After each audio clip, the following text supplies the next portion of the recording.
Hi-dy! Welcome back to my channel, Made Between the Pages. My name is Taylor, and today we're going to be doing my January TBR.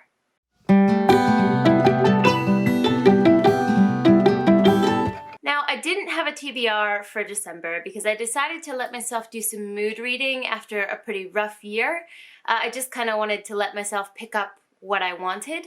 So for this year, beginning the year, I have decided to do a TBR, but I decided to not really follow any strict rules for it. I really like to do readathons, and typically I try to find one to follow every month. But this month I decided to just kind of do a couple specific books based on the book clubs I'm a part of, which I will mention here. But the rest of them are just based on series I'd like to continue or, series I'm interested in picking up, essentially. Later in the year, I do want to do some specific focused TBRs, such as rereads and continuing series I've already started specifically. But for this month, we're keeping it a bit more random and less focused. The first one here is A Reaper at the Gates. This is the third book in the Ember and the Ashes quartet by Sabaa Tahir. I read the second book last month and the first book maybe in August of last year, and I really am enjoying this series. Right now, I'm about 131 pages in. I do have a reading vlog coming out soon where I follow myself reading A Torch Against the Night and then the beginning of this book, so look forward to that. But I didn't get to finish this book last year, so this book has rolled over into my first TBR for 2021. If you don't know, An Ember in the Ashes is a series where we follow our three main characters you can see on the front here. They are all in different castes in a very caste-based society.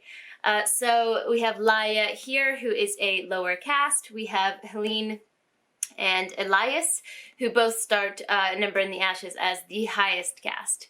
And that's kind of their starting points in the story. And then, of course, things become more complicated and more, what's the word I'm looking for? Discombobulated? That's not the word I was looking for, but we'll go with it throughout the story. This series is pretty heavy-hitting for a YA fantasy. I'm usually a adult fantasy reader, but I do sometimes read YA fantasy, and this is a fantastic example of a YA fantasy that plays with and works with some of the heavier tropes or the heavier ideas that are typically in adult fantasy. And actually, one of my friends, Tammy, over on Tammy Tries to Read, she called this series Grimdark Light, and I think she's onto something, and I think that should be a real genre, because that is exactly what this series is. I would highly recommend it even if you're usually an adult fantasy reader, or if you're a YA reader and kind of want to see what some adult fantasy might seem like. This is a really good bridge series, in my opinion. The next one on my January TBR is kind of shameful that it hasn't been read yet, and that is Rhythm of War by Brandon Sanderson. I meant to read this in December, but I don't know, I guess I just didn't feel in the mood for, jumping into a heavy fantasy. I love Brandon Sanderson, and this is nothing against this world. I'm sure once I pick it up, I'll be, well into it and won't be able to, pull myself out. But I was looking for something a little less immersive earlier in December, so that's why I had picked up the next book in the Ember in the Ashes series. But I am really looking forward to diving in, head first when I pick this up this month. The next book is again a little bit shameful. I haven't read it yet, and that is The Fires of Vengeance by Evan Winter. Both this and The Rhythm of War were two of my most anticipated reads of 2020. I'm so confused. 2021. No. 2020. But unfortunately, I didn't get to them, so they've both rolled over to 2021. Just trying to be a little bit kinder with myself here. If I wasn't in the mood for a high epic fantasy at the moment, I just let myself feel that way. But that doesn't mean that this is any less anticipated. The first book in the series, which I have behind me, The Rage of Dragons, I gave 5 stars. I loved it. It was amazing. So I can't wait to see how this one develops on that world and on the characters from the first book. In case you don't know, The Burning, which is the name of this series, is an African-based epic fantasy. And it's based, again, in a caste system, actually. And it's a revenge story. So our main character, Tao, is wronged by those of the highest caste in his society pretty drastically, and he vows to take vengeance on those people. So it's kind of his journey, or his descent, you might even say, to try to achieve that goal. The next book is actually supposed to be a buddy read with Tammy over on Tammy Tries to Read, but we'll see if we both get to it. And that is My Year of Meats by Ruth Ozeki. Tammy over on her channel did an interview with R.F. Kuang, the author of The Poppy War. And at the end of that interview, Tammy asked her to share a book that inspires her, that she likes, or that she recommends. And this was the book that she talked about. Now, I've never read anything by Ruth Ozeki before, but after looking into some of her works, they seem very, I don't know, otherworldly, very strange, essentially. And I know that one of Ruth Ozeki's parents is Japanese, and I have a really interesting experience, I've had really interesting experiences with Japanese literature so far. It's very, like I said, strange and otherworldly, kind of like what her works seem like. And I don't know, I don't dislike it, but I don't love it. I don't know. Like I said, I have a very weird relationship with Japanese literature. So if her writing is kind of like that, I'm really interested to see what I think.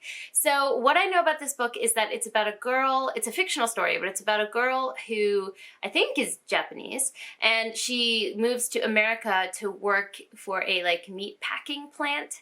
And it's supposed to be a reflection on how the way we talk about meat is really, really similar to the way that we talk about women. And that sounds so interesting and intriguing, possibly depressing, we'll see. But both of us were hoping to pick this up in January. We'll see if we get to it. You know, if you've ever tried a buddy read, you kind of know. Sometimes they work, sometimes they don't. So we'll see. The next book on my TBR is a really short novella called Across the Green Grass Fields. This is, I think, the 6th installment in the Wayward Children series. And actually, I just recently released my anticipated 2021 reads, most anticipated reads. I'll link it above and down below. But I actually messed up because I should have mentioned this book. This book is a new release for January of this year, and I love the Wayward Children series. Yes, they're some of my favorites. So I'm really excited to see what Shauna Maguire does with this new installment. For those of you who don't know, the Wayward Children series is a portal fantasy series where children who go to different worlds through different doors come back to our world and find that it doesn't really match them the way that their fantastical world that they went to did. So it's their stories of either trying to go back to their world or trying to reacclimate to this world that we live in. And there's a school where they can go that's run by a woman who went to a world herself and decided to make a place where children can go and adjust when they come back from their journeys. And so each little novella follows a different world or a different child from this school, and it's just amazing. I'm sure you've heard of this if you've been anywhere around BookTube, but if you haven't picked it up, the books so far are all really worth your time. So I can't wait to get to this new one and see what Shauna Maguire does. Things got suddenly a little cloudy, so I had to turn on the light a little brighter, so the light's a little different. Bear with me. The next book on this list is The Kingdom of Liars by Nick Martell. Now, this is a book that I broke my own rule where I only buy books that I've already read and want to own. This one was absolutely gorgeous, and it was getting some hype on some channels that I really respected last year. And so I purchased it, but I never got around to it. And I'm going to make that a priority this month. It's just been calling me. I don't know why. So I don't know too much about this book, but what I do know is that it's an adult epic fantasy with a high-cost magic system. I believe that if you want to use magic, you have to give up a piece of your memory. And we follow this character who's an outcast from society because their father supposedly killed the previous king. So people really shun him for his history, his past. And I don't remember what gets the story started, what exactly happens to him, honestly. But I think, oh, it looks like he's on a mission to clear his family name. So he wants to not be that outcast anymore. And so it follows that character. And it's just a gorgeous book. The second book is coming out this year. So if I love this book, I will be able to read the sequel very soon. But I am super excited to finally get to this one. The next one on this list is Sisters in Hate by, I forgot who it's by. The next book on this list is Sisters in Hate by Sayward Darby, I believe is how you say her name. And this is a book that focuses specifically on the white women who are on the forefront of the white supremacy movement.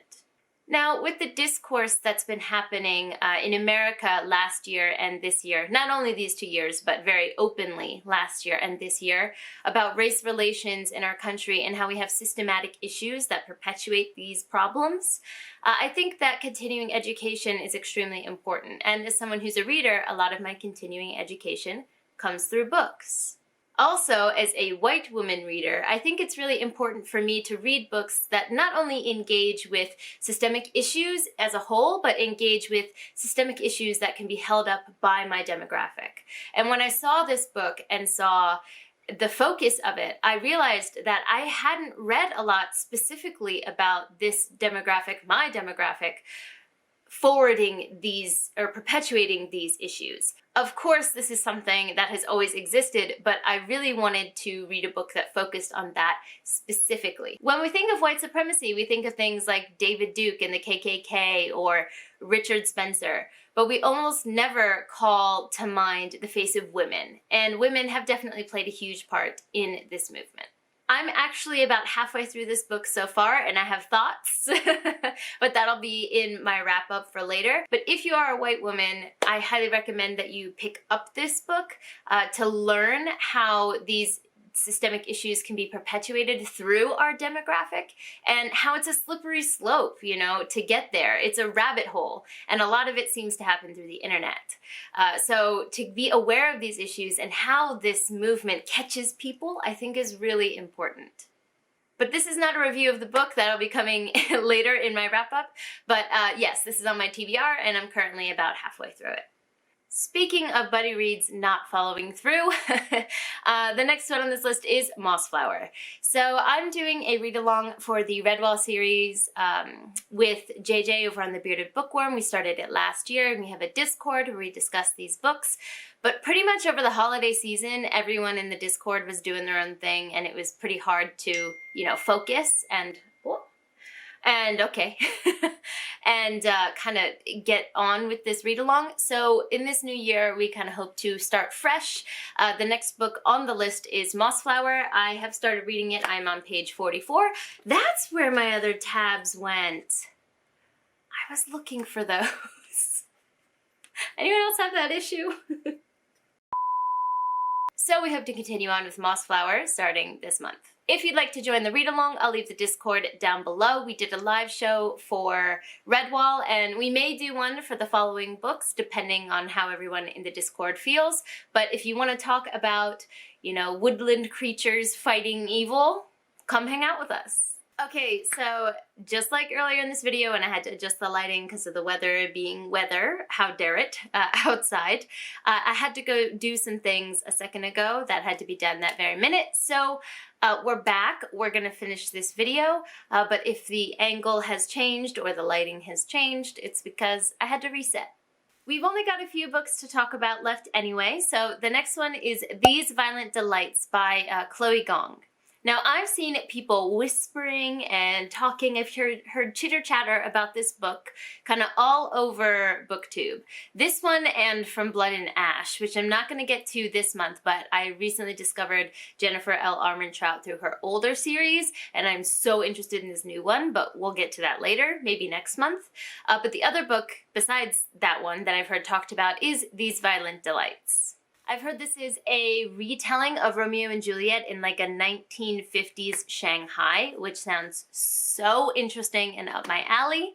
I'm actually going to be reading this book as part of the Moods and Pages book club started by Donna Tsundoku over on her channel. I'll be sure to link her down below in the announcement video for this book club. And basically, the point of this book club is romance-based fantasy. So, the first one who comes to mind is like Sarah J. Maas is a big hitter. So she does write fantasy, but it's very romance-heavy and romance-centered. And this book club is going to center around that style of book. I love me some steampunky, military, gang-related, political fantasy. But sometimes it's just nice to, read a story with a romance at the center. So I decided to join this book club, and I won't be doing every month, but I'll be popping in and out with the read-alongs that they have. So the first one for January is These Violent Delights. And I tried to get it from my library, but there is an 8-week wait. So apparently these whispers I've been hearing are having real world consequences, and a lot of people are reading this book. So I'll see if I can get my hands on it in time, honestly. I'm not an ebook reader, so I'd prefer not to buy it via ebook, but I also don't want to buy it physically until I read it. So we'll see what I can work out. But yeah, I am excited to pick this up because I think it'll be really, really fun. The second to last book on this list is a sci-fi called The Moon and the Other by John Kessel. I'm actually going to be reading this book as part of a book club that I've been a part of for a long time, and that is The Only Good Book Club, which is created by Deidre over on Shade Tree Reads. This is more of a private book club where we just kind of talk on Discord. We don't really do live discussions, but we try to pick a different genre every month. So this month we decided to go for sci-fi, and after the voting that we went through, we ended up with The Moon and Others. Now, I had never heard of this book before, but I've been really wanting to get into sci-fi, and according to some people that I've heard talk about it, it is pretty popular in the sci-fi world. After it was picked, I did look up the synopsis, and it appears that this is a future world where there are multiple societies living on the moon, and one of them is a matriarchal society where I believe our main character comes from. And then there are 2 other factions that live on the moon, and I think they have different societal structures. And then from what I saw in the blurb, which was quite complicated, but it seems like there's a war that happens essentially between these different factions, and then we just get to see how these different societal structures interact with each other through the characters, and it looks really interesting. A bit complicated, so it seems like I'm really jumping into the deep end of the sci-fi pool here, but I am intrigued to pick it up, especially since I'd never heard of it before. And the last thing we need to do, as always with my TBR every month, is pull a Retro Reads book out of my cup. Now, if you're new to my channel, I have this thing called the Retro Reads BookTube Challenge that I started back when I started my channel in March of 2020. And for that challenge, I took books that were all backlisted, so at least 5 years old, so in 2020 before 2015, or this year 2021 before 2016, any books published at least 5 years ago, and that were popular on BookTube. I put them in this cup. Now, I put genres that I don't usually read and genres that I usually read because I wanted to give myself an option to pick up things that I wouldn't usually pick up otherwise. My initial goal for this was to read the old BookTube babies, the BookTube favorites, and see what I thought of them nowadays. What I've decided to do this year, however, is expand it to any book that pretty much people recommend to me. So it can be, BookTube babies that you want to know my opinion on, or it can be underrated books that you don't think get enough love on this platform and you'd like to see someone give them some love, or trash it. I don't know, we'll see what I think. But I've opened it up to suggestions from you guys. I asked for some suggestions on Twitter, and I got some pretty good ones, so thank you guys so much for coming out for that.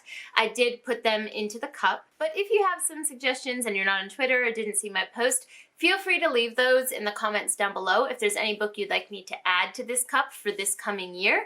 I have quite a few titles in here, but I'm always down for adding more to keep it, fresh, so I have no idea what I'm going to be getting. I'm also going to do a new video this year explaining about this series and which books are in the cup starting in 2021, so that every year we kind of have a refresher of where we are with this challenge. But just for now, if you have any suggestions, you can leave them in the comments down below. Okay guys, let's see what I get this month. Here we go. Looks like I'm going to get the Vampire Academy. Ooh, from 2007 by, what is it, Rochelle Mead. Woo!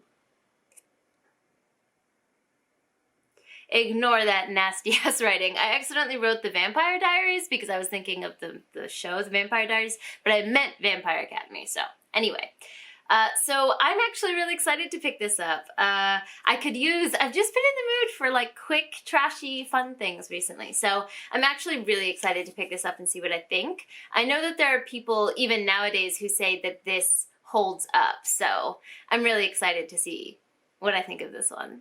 That concludes my January TBR, a week into January, but we're going to look over that. Let me know in the comments down below if you've read any of these, if you are interested in any of these, those things. Let's talk. But for now, I'm going to head out. Jenny!